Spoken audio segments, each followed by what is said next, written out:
Olá, seja bem-vindo à unidade 1 da websérie Saúde Sexual para Adolescentes. Precisamos falar mais sobre isso.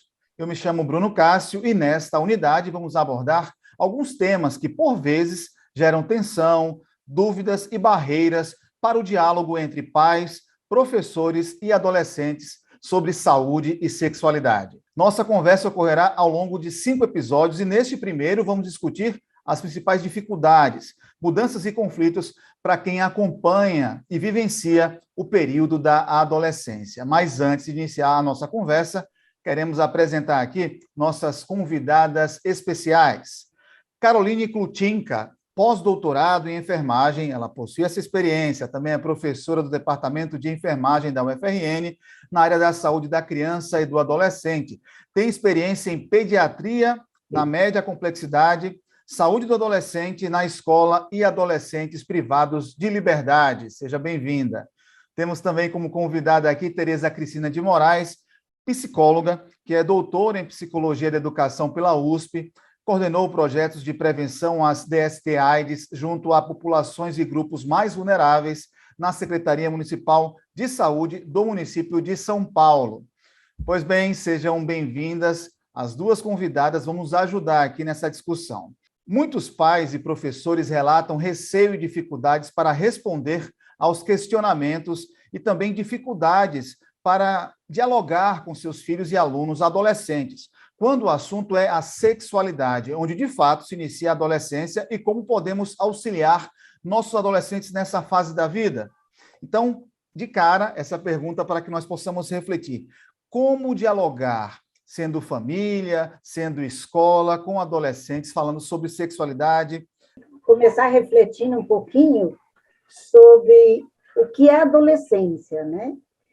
E a gente pode dizer que nós temos algumas certezas, nós sabemos aonde começa a adolescência, né? A adolescência começa na puberdade e isso é ahistórico. Então, a puberdade, um pouco as variações entre uma etnia ou outra, via de regra, ela vai se desenvolver com as mudanças hormonais e tamanho, a menarca,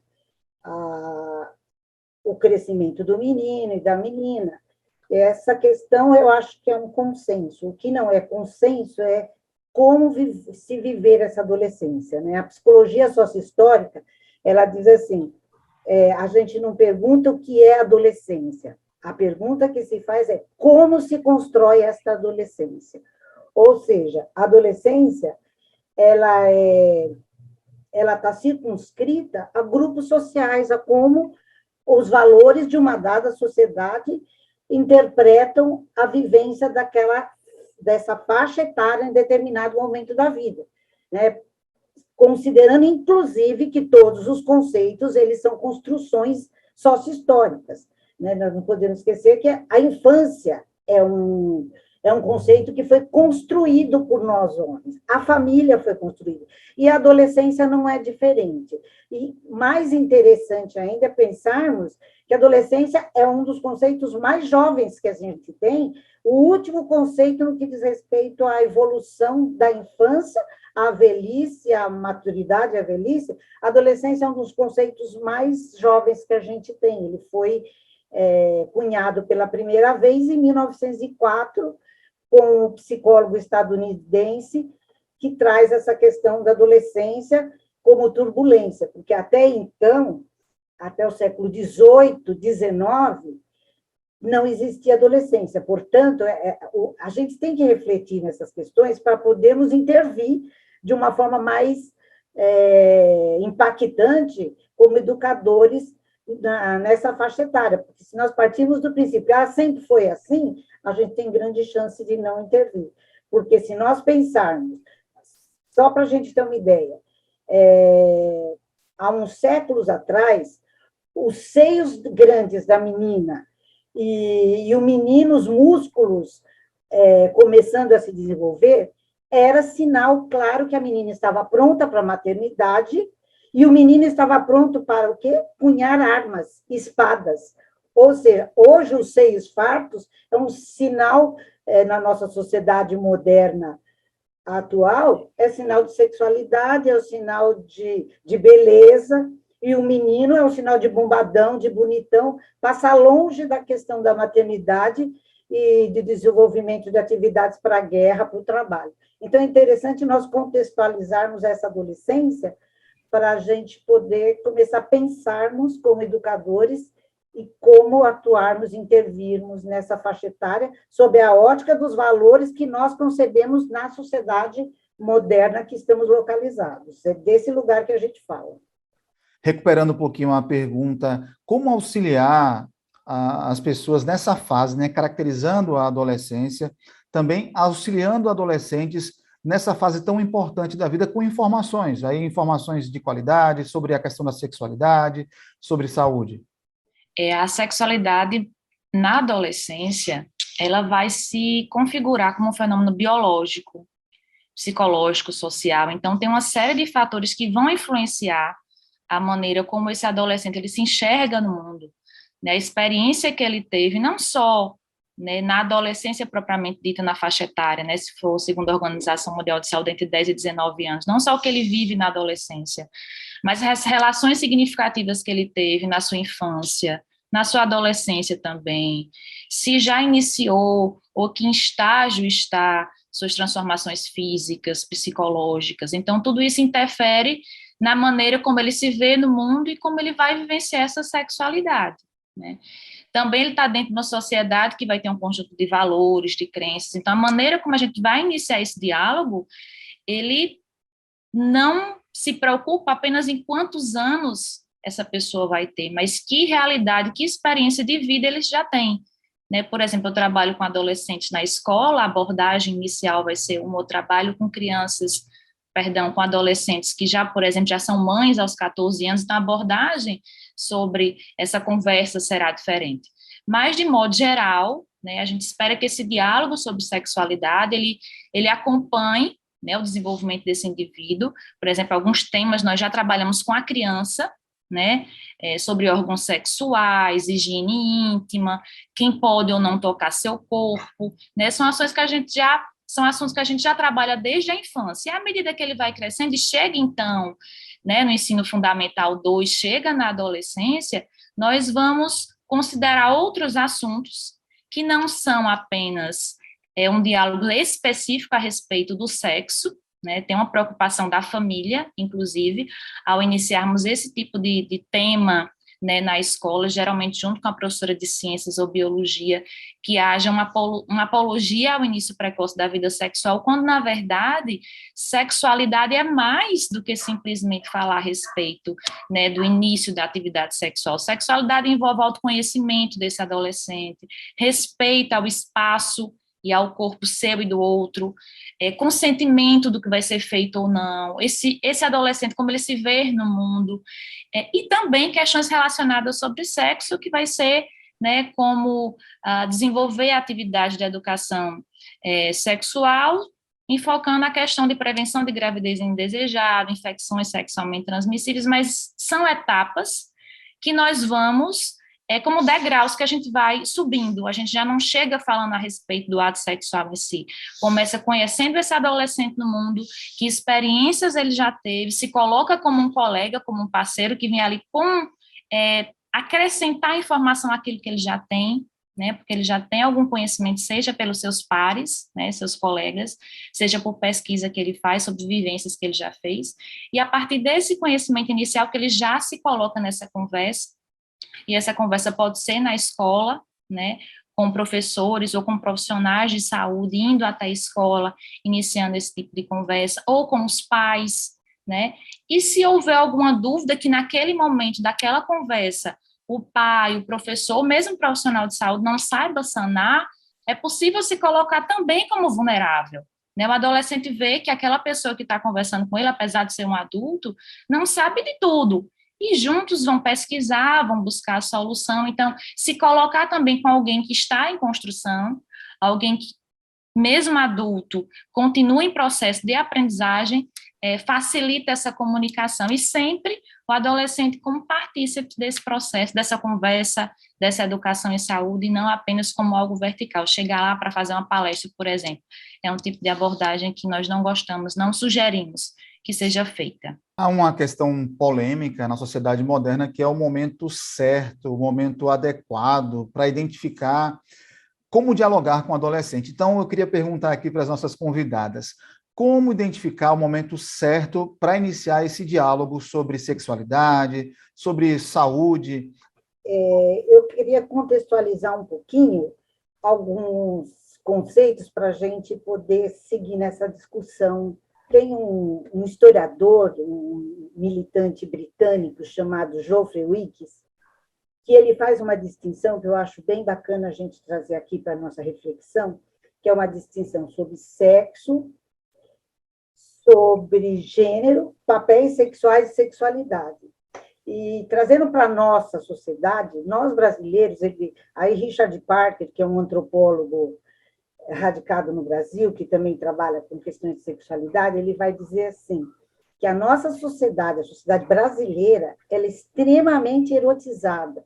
Então, você liga a televisão, tem uma moça de biquíni, você leva um tempo para saber se ela está vendendo sorvete, casa, carro, porque é tão focada na questão, na erotização, e isso acaba acarretando, no meu entendimento, uma precocização em relação aos nossos adolescentes. E aí ele vai dizer, esse antropólogo, é muito em função dessa erotização que nós brasileiros acabamos, tudo se vende em nome do sexo e tal. E aí ele coloca essa distinção, o sexo. Para a gente, a sexualidade acaba se traduzindo no sexo, no fazer sexo.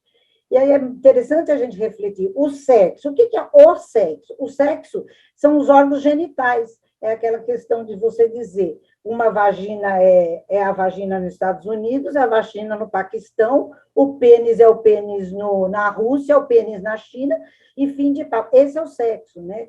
E que, como disse a Carol, a sexualidade é muito mais do que isso, né? E Freud vai dizer que a sexualidade é o produto da trajetória de cada indivíduo, né? É determinado pelo contexto social. E que a sexualidade é muito mais que o ato sexual. O ato sexual é um momento rápido, fluido e que voa. E a sexualidade envolve toda a vivência do ser humano, né? E a sexualidade, segundo Freud, essa energia nasce conosco, nasce e nos acompanha, isso nós só vamos mudando de objeto no decorrer da nossa vida, da nossa fase do desenvolvimento. E é na adolescência, pela primeira vez, que essa energia, que essa libido, ela vai se dirigir para o outro, para um outro homem, uma outra mulher, ou seja, o objeto muda na adolescência. E aí é um momento muito complicado, porque as mudanças hormonais, elas não vêm junto com a maturidade, que aí volto na sua pergunta, né? A maturidade, o saber se definir, se quer transar, se não quer transar, as pressões grupais, né? Existe uma pressão grupal muito grande, a tal da BV, né? Da boca virgem, aí você começa a sofrer bullying, porque você ainda não beijou, a pressão dos meninos, sobretudo, do transar, porque ele é o único no grupo que não transou. Então, nos remete à questão que a sexualidade é muito mais do que o ato sexual, e é belíssimo isso. Quando você usa o óculos X e não o Y, você está se arrumando, você está mostrando a sua sexualidade. E o legal é a gente pensar que muda de época em época, e é muito rápida a transformação. Se nós pensarmos que há 20 anos atrás, se nesse papo que entrasse um menino com os cabelos com mecha amarelo, ia nos causar muita estranheza. Entrasse um menino aqui com um brinco, ia nos causar muita estranheza. E era uma forma, hoje, de expressão da sexualidade desse menino. Se arrumar, tingir o cabelo. Ou seja, há poucos anos atrás, a sexualidade, algumas décadas, se mostrava de forma onde a mulher jamais poderia usar calça comprida. Usar calça comprida era uma mulher fora dos parâmetros, fora, Ou seja, todas essas são expressões de sexualidade que mudam muito rapidamente de acordo com a sociedade, de acordo com o tempo, de acordo... Então, é legal nós pensarmos isso para a gente poder intervir e fazer a pergunta, qual é o adolescente que a gente está falando, né? Que adolescente é esse? Como ajudar, como estar ao lado desse adolescente? E esse adolescente tem essas questões, as questões do gênero, ou ainda hoje, por mais que a gente tenha avançado, a educação sexual e reprodutiva de homens e mulheres ainda são diferentes. Por mais que a gente tenha lutado, por mais que a sociedade avançou, vai muito longe. As pesquisas mostram que a responsabilidade ainda hoje para evitar a gravidez indesejada é da menina. Se a gente pega pesquisas, conhecimentos de métodos contraceptivos entre meninos e meninas, as meninas dão de 10 a 0. Isso é bacana? Não. É porque elas têm que estarem preocupadas para não engravidar. Olhar para esse adolescente e discutir a sexualidade é ver aonde está inserido esse adolescente, quais são os valores dele, quais são os valores da família dele, quais são as perspectivas de vida dele, né? Porque postergar o início de uma atividade sexual tem a ver com projeto de vida. Eu não posso engravidar agora porque eu tenho que estudar, porque eu tenho que trabalhar, porque eu tenho que ter uma casa, porque eu tenho que ter uma estrutura para poder pensar. Agora, os jovens, uma boa parcela de jovens da periferia, sem perspectivas de vida, de futuro, de projeto, você vai ver aonde que estão o maior índice de gravidez, de infecção e de riscos como um todo, de álcool, de droga, são nos jovens com poucas perspectivas de futuro, de planejamento de futuro. Da nossa parceria, né, com a Secretaria Municipal de Saúde, tanto de Natal, que é onde eu trabalho, né, como Parnamirim, nos é permitido ir até a escola e fazer essas ações, sejam com os pais, sejam com os adolescentes, quando eles têm a partir de 11 anos, que é por volta do 6º ano do ensino fundamental, onde nos permite fazer essa visita nas escolas e fazer esse contato com os pais e com os adolescentes. De modo geral, espera-se que o contato com essa informação e com informação de qualidade, até porque quando eu falei na pergunta anterior, mencionei, né, que a gente tem que considerar o que eles sabem, o conhecimento deles, e muitas vezes eles têm conhecimentos equivocados, né, por exemplo, dos métodos contraceptivos, como prevenir o IST, eles têm um conhecimento, consideram aquilo ali como verdade para si, mas quando eles verbalizam, não condiz com o que realmente vai os proteger. Então, o interessante é que seja antes da primeira, né, relação sexual, mas não é só, como a doutora Tereza falou, a questão do ato sexual em si, isso é muito importante, sim, que eles tenham essa informação de qualidade antes de iniciar, né, a atividade sexual, mas há outras questões sobre sexualidade que, inclusive, eu gostaria de ir em turmas mais novas e não tenho acesso, porque realmente é barrado pelo nosso sistema educacional, que acredita que não é um conhecimento que eles têm condições ainda de receber, né? A exemplo da equidade de gênero, eu acompanho meninos, especialmente meninos, né, que são considerados pela sua turma com características femininas, e por esse motivo eles são rechaçados, eles são isolados do seu espaço de convívio, e acaba que esse adolescente, às vezes até na infância mesmo, com 9, 8 anos, já são reconhecidos dessa maneira, né, como diferente dos demais, sofrem bullying por esse motivo, são agredidos, acabam não tendo rendimento escolar adequado, faltam à escola, tiram notas baixas, enfim. Então, eu acredito que poderia ser antes, mas o espaço que nos é aberto para falar a respeito de questões relacionadas é a partir dos 11 anos. Mas considero que outros temas, como eu falei, sobre equidade de gênero, higiene íntima, conhecer o próprio corpo, né, reconhecer situações de abuso e violência, deveriam ser abordados, inclusive, antes, e não só falar diretamente com esses adolescentes, sejam eles na escola, sejam aqueles que já estão privados de liberdade porque cometeram, né, alguma infração social, mas com os pais também, para eles terem o saber como falar, né, saber como iniciar esse diálogo. Dúvidas vão ter sempre, né, tanto dos adolescentes como nós, né, que estaremos iniciando essa conversa. Eles têm uma tendência neurológica, né, nesse momento, nessa fase, né, de se distanciar, digamos assim, né, da fala, da conversa com o pai e a mãe, por considerarem-se independentes, digamos assim, e tem esse distanciamento da família. Então, o cenário escolar é um cenário muito bom para essa conversa, né, ter um profissional de saúde que faça saúde escolar, ou o próprio professor, geralmente professor de ciências, né, para ser esse intermediário e dentro de um espaço coletivo fazer essa inicial conversa. Geralmente, a partir dessa conversa, nós, como profissionais, já identificamos, né, equívocos que a gente pode estar sugerindo soluções, e eles mesmos, após esse encontro em grupo, eles acabam nos procurando de forma individual para tirar suas dúvidas, e aí nós podemos encaminhar as demandas, enfim, para os serviços que nós temos de apoio à saúde do adolescente.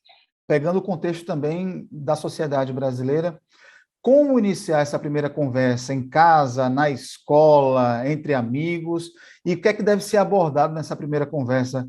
Quero retomar um pouco essa coisa do início da... Qual é a idade ideal, né? Eu acho que a idade ideal, quem determina é o adolescente.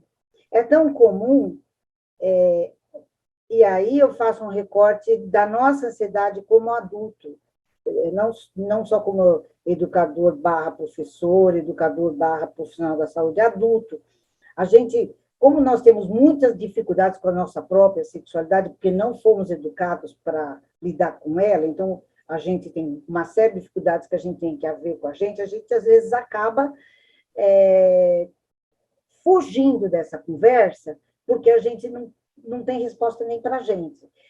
Né? Então, voltando à questão da idade, é tão comum a gente ver criancinha de 3, 4, 5 anos falar assim, mamãe, papai, como que nascem os bebês? E aí dá uma agonia na gente, aí a gente começa a falar, ó, os bebês...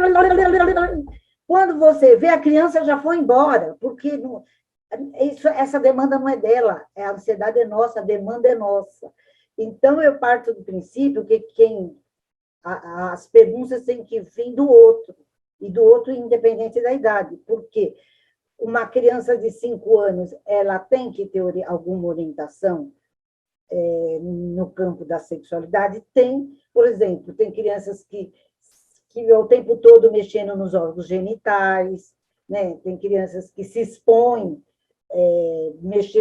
é muito comum, mexer no órgão genital do amiguinho, ou seja, a gente tem que estar falando mais sob a ótica do que ele quer saber, não na ótica da minha ansiedade, do meu desespero de querer falar um monte de coisa que não é da ordem da necessidade, da demanda da criança. Né? Então, eu acho isso muito importante, mas do ponto de vista já quando já está na adolescência, voltado o interesse, mudanças hormonais, ou aquele fogacho, aquela vontade de estar com o outro e todo perturbado porque não entende as transformações, não entende tanto o porquê de tanto desejo, como fazer, como abordar, eu acho que essa conversa ela tem que ser realmente de 10 anos para frente. Por quê?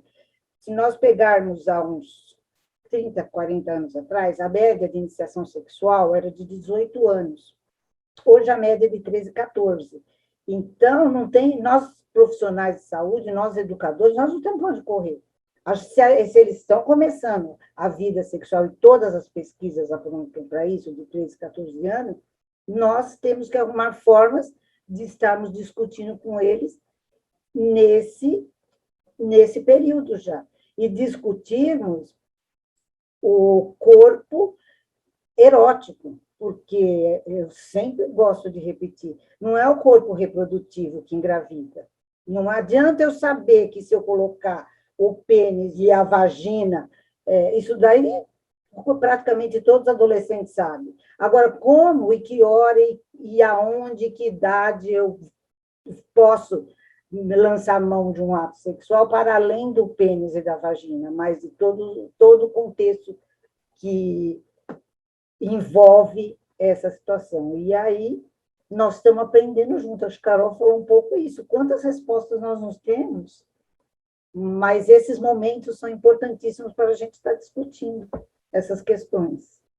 Uma boa forma de iniciar essa conversa E eu gosto de ter uma postura proativa, né, como enfermeira, e sugerir aos pais que iniciem essa conversa e ver com os professores formas de iniciar essa conversa, porque como enfermeira eu vejo uma dificuldade de uma demanda espontânea do adolescente iniciar esse diálogo, ou mesmo buscar um profissional da área ou unidade básica de saúde para receber informação e também os meios, né, de como fazer a anticoncepção, a prevenção, enfim. Porque o adolescente ele busca pouco por demanda espontânea ações de promoção da saúde e prevenção de doenças. Então, na minha experiência, minha sugestão é que nós sejamos provocativos nesse contexto. Agora, como fazer? Né? Como iniciar essa conversa em casa?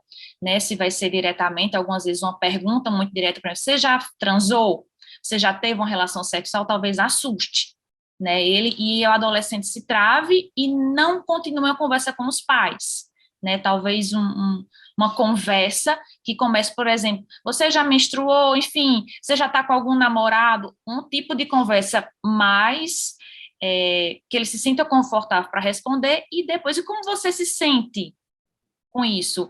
O que é que você espera disso? Então, com outros questionamentos, você vai aprofundando e tirando dúvidas, enfim, dentro de casa.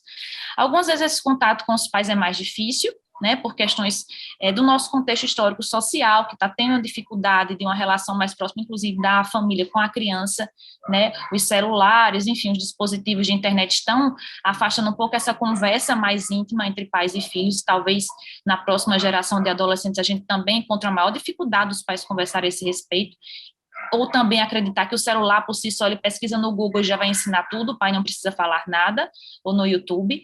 Então, o espaço melhor, enfim, que eu encontro como profissional dessa área com adolescente, realmente é o espaço de convívio dele, da escola onde ele mais está, e utilizar meios, né, de iniciar essa conversa por meio de roda de conversa, de jogos, de gincanas, de perguntas e respostas, de premiações, né, sendo que esse jogo não é o fim, esse jogo é o meio, ele é um intermediário que vai estimular esse adolescente, por meio da competição ou do compartilhamento de experiências, a se colocar, né, como é ele no mundo diante dessa temática que a gente vai abordar naquele dia. E também não pode ser um encontro pontual. A enfermeira Caroline vai dia 22 de maio, 14 horas, no terceiro ano, A e B, não. A enfermeira Caroline tem que estar nesse espaço social que é a escola repetidas vezes, e a partir desse vínculo que é criado entre adolescentes, professores e pais, vai se construindo uma confiança. E como eu te falei anteriormente, é possível também que não só nesse momento coletivo, mas eles nos procurem depois para indicar quais são suas angústias, quais são suas dúvidas.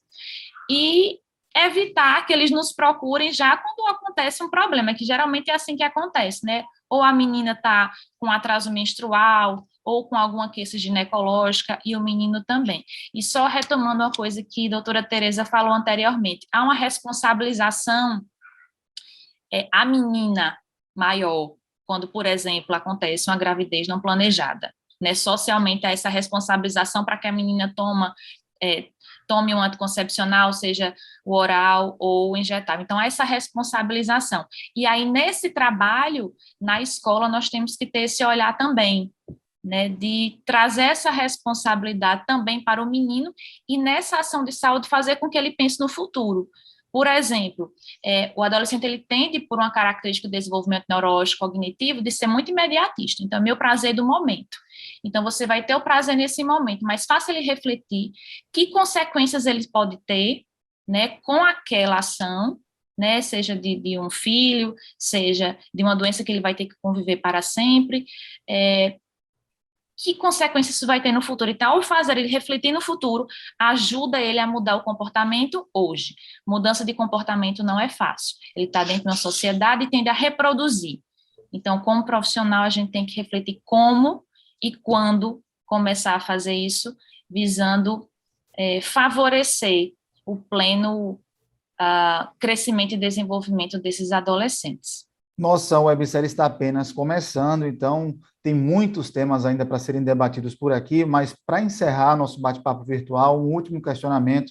qual é a época ideal para se falar de contraceptivos? Falamos aqui um pouquinho sobre sexualidade, também abordamos um pouquinho isso, mas distribuir contraceptivos na escola, por exemplo, falar de camisinha, de anticoncepcional, isso estimula de alguma forma a prática sexual, na opinião de vocês? Eu absolutamente não acredito que estimula, né? Pelo contrário, eu acho que, e as pesquisas mostram que quanto mais bem preparado, quanto mais orientado os jovens, os adolescentes estão, mais eles postergam o início da relação sexual, mais eles se protegem com todo tipo de métodos. E não só, o que eu acho legal é a gente pensar não na gravidez, no método contraceptivo, porque, e aí eu volto a dizer, nós, profissionais da saúde, da educação, às vezes a gente, até por medo, por falta de preparo, que é essa nossa discussão aqui, de abordar, a gente tende a focar em outros assuntos mais práticos do dia a dia. Olha, então, se você usar preservativo, se você tomar pílula, se você não fizer... E a gente foge da discussão que é maior, e maior no sentido, quanto mais você prepara esse adolescente, menos ele estará sujeito a uma gravidez indesejada, a uma IST, mas também ele estará mais longe de outros tipos de violências em geral, ele vai estar mais longe das drogas. Então, é um projeto de vida que nós, educadores, temos que ter com os adolescentes, para além de isso você faz, isso você não faz, né? Porque eu acho que se fosse para dar receita de bolo, nós não estaríamos aqui quebrando a cabeça de como abordar. Então, assim, já finalizando, por exemplo, uma categoria que alguns anos atrás ela era fundamental se você quisesse discutir com a juventude adolescente, há uns 20, 30 anos atrás até, que era a mulher, ela adolescia e se preparava, namorava e casava, né? E aí tinha a virgindade como uma categoria importantíssima, importantíssima até uns 30, 40 anos atrás. A moça que perdesse a virgindade antes do casamento era mal vista, ou seja, abordar os nossos adolescentes hoje é pensar que isso já não é mais uma categoria nem sociológica, nem psicológica, que tem que estar presente quando discutimos como empoderar, como ajudar esses jovens a tomar decisões na sua vida afetiva, amorosa e nos riscos como um todo, né? Hoje é o ficar. Hoje não tem a questão da virgindade, não tem, muito pelo contrário. Hoje existe uma pressão nos grupos, nossa, fulano ainda é virgem, fulano, né? Às vezes se lança uma relação sexual mais desastrosa do mundo, e eu acho que a maioria das vezes, por conta dessa pressão, só eu que estou aqui, né? Então, eu acho que pensar e planejar um programa de saúde do adolescente é trazer essas coisas, essas questões para a discussão. Essa ligeireza de querer logo perder a virgindade, de não ser boca virgem, ter essa coragem de abrir um espaço de confiança para que ele possa dizer todas essas coisas e não correr o risco de eu falar, mas não falei que não era para fazer isso? Eu não falei, né? Poder até a gente suportar ouvir o que a gente não está preparado para ouvir, para tentar dar subsídios e ajudar a pensar com ele um projeto para a vida. E o projeto para a vida é para diminuição de risco em todas as áreas, porque o jovem que se lança uma relação sexual desprotegida é o mesmo que capta uma moto e sai que nem um louco, correndo por aí. É o mesmo que entra numa balada e enche a cara e cai duro, né? E às vezes tem meninas que transam com 2, 3 numa balada e ela nem lembra do outro dia. Ou seja, fazer uma discussão de um leque maior de riscos que os nossos adolescentes estão se expondo. Como a doutora Tereza já colocou, as pesquisas já confirmam, né, e já coadunam que ter essa informação de qualidade faz com que, inclusive, atrase a data da primeira relação, porque eles têm maior sensibilização porque receberam aquela informação, né? Então, a curiosidade deles permanece, né? O boom hormonal acontece, mas eles têm a sensibilidade de reconhecer que ainda não estão preparados ou então querem encontrar um momento né, não por pressão social, como a doutora Tereza já colocou, mas porque ela encontrou uma pessoa que ele se sente seguro para vivenciar essa primeira experiência. Então, tende, inclusive, a postergar essa data, né, que tem uma média cada vez, né, mais jovem. Então, como eu falei, em termos de quando iniciar essa conversa e quando oferecer, né, esses materiais, é a partir, como eu falei, como eu trabalho muito na escola, é no 6º ano do ensino fundamental, quando eles estão por volta de 12 anos.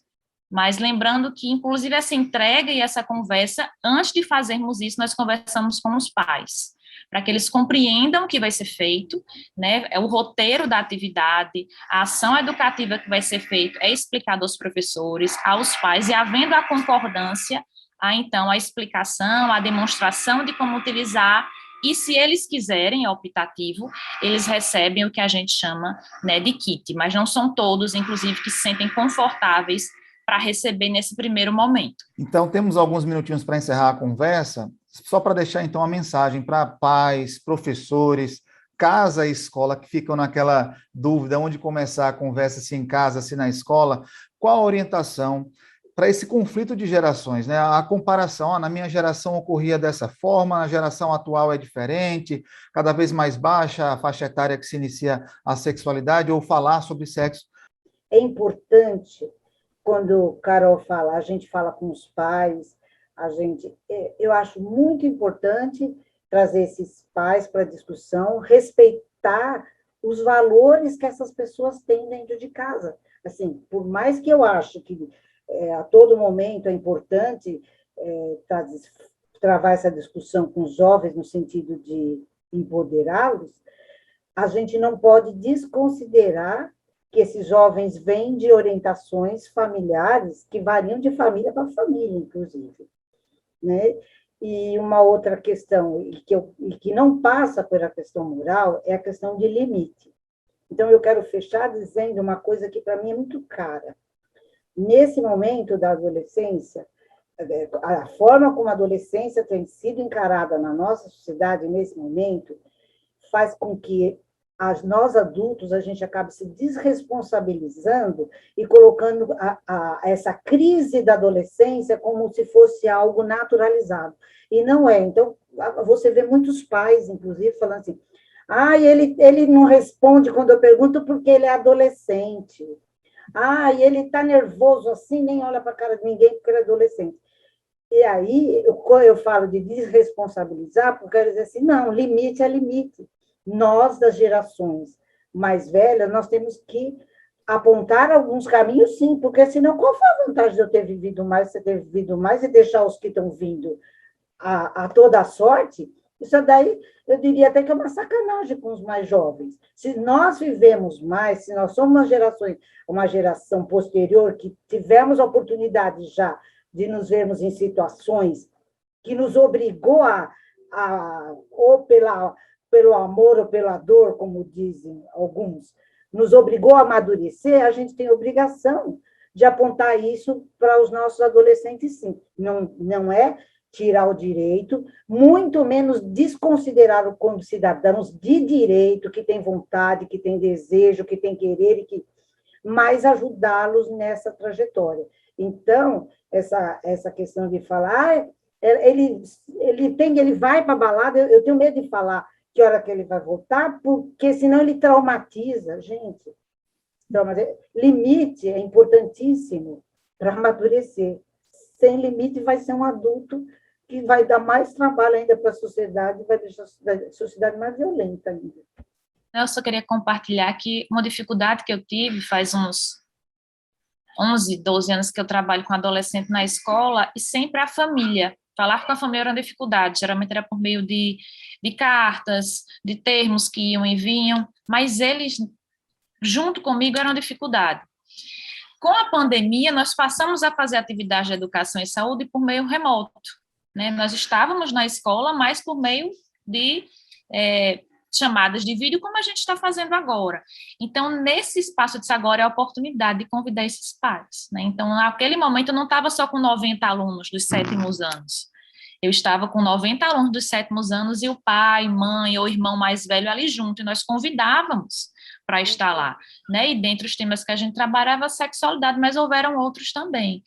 E nesse espaço de conversa, como foi produtivo ter a presença deles ali? Eles não imaginavam que era esse tipo de conversa que a gente ia ter com adolescente. Inclusive, eles mesmos, sendo adultos, tendo e tirando dúvidas conosco, né, a respeito de utilização de métodos. Então quer dizer que eles vão chamar de corrimento, esse corrimento dessa cor, ou com esse prurido, é isso que quer dizer, eu procuro quem? Então, eles mesmos tirando dúvidas, e o pai junto do seu filho, assistindo a atividade da educação em saúde, tirando suas dúvidas, e eles dois, naquele momento, e aí, ao final, os pais se colocaram para agradecer, nunca tiveram a oportunidade de conversar a esse respeito, sem tanta vergonha, porque há uma vergonha, né, das duas partes de abordar a relação sexual, né, e o pai, a mãe e a criança não, o adolescente ali junto, e foi um momento, uma experiência que eu não tinha tido ainda e que foi extremamente enriquecedor.